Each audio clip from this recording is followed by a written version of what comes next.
Welcome back, Rankers. Firstly, this week, I just want to quickly tell you about my brief appearance on Sky Business News on Peter Switzer's program, Grow Your Business.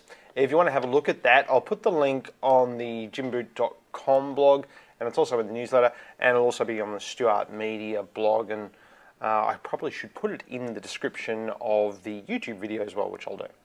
But that's Peter Switzer, and that's man from Hot House Interactive, Simon Van Wyck, sorry Simon, and of course Claire Hatton, who is the industry leader, or one of the industry leaders at Google Australia. And we're all talking about their ways to grow your business as it happens. In fact, a very interesting survey from Claire Hatton talks about that Google did, and it says something like 40% of businesses don't have a website. But as I said to a bunch of people here, if you go down to the local shopping centre, you know, there's plenty of businesses down there that don't have websites and probably don't need them. But some really good advice about Google Places from Claire in that video, so I suggest you watch it. Big news this week. The Internet Society is saying that by the end of 2010, there's going to be about 2 billion people online. So there's got to be some customers out there for you. That's a lot of people online, right? So find your niche, find out which ones of those 2 billion where your niches are, and you know, there's. If someone had asked me in 1999, would there be 2 billion people online in 2010?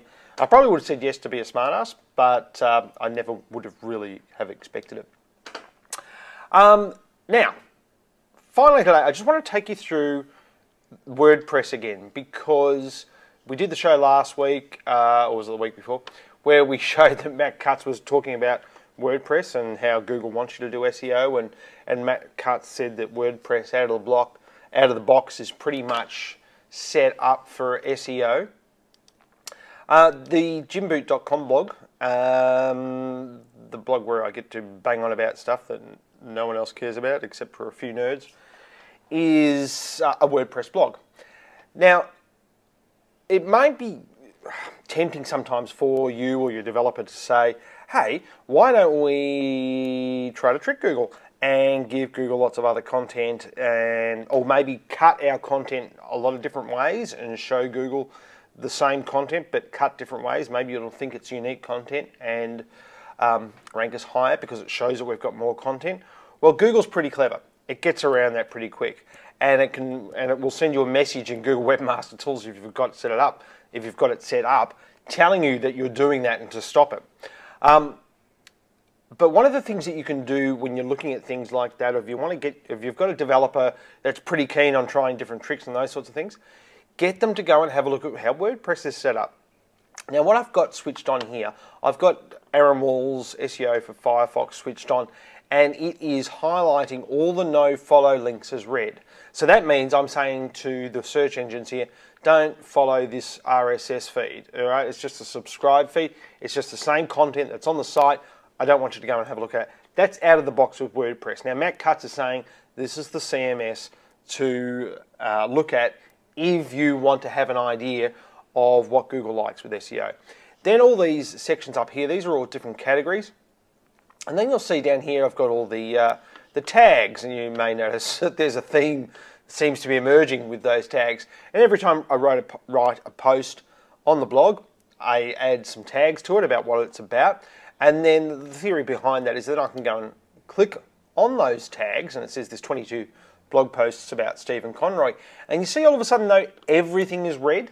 And that means that WordPress is set up so it's saying to Google, don't follow any of these links, okay?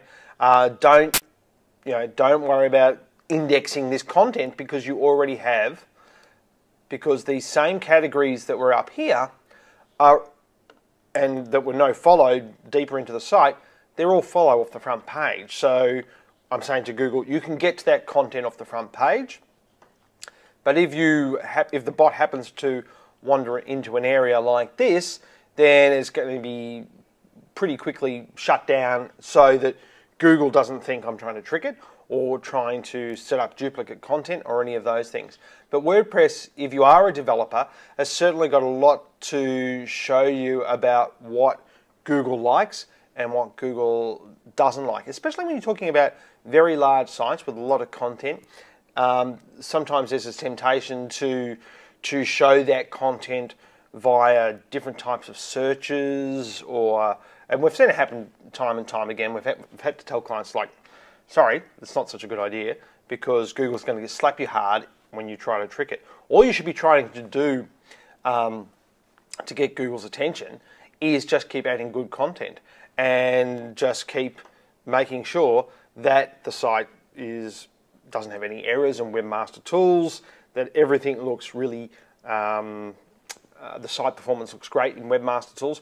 Webmaster Tools, if you're not using it, you're really not serious about ranking. So get into Webmaster Tools. It's telling you a lot more these days as well about search queries and what sort of things people are searching for and where your site's turning up in those searches. And that's it for today's show. Hopefully it was helpful, and we'll see you next week. Thanks very much. Bye.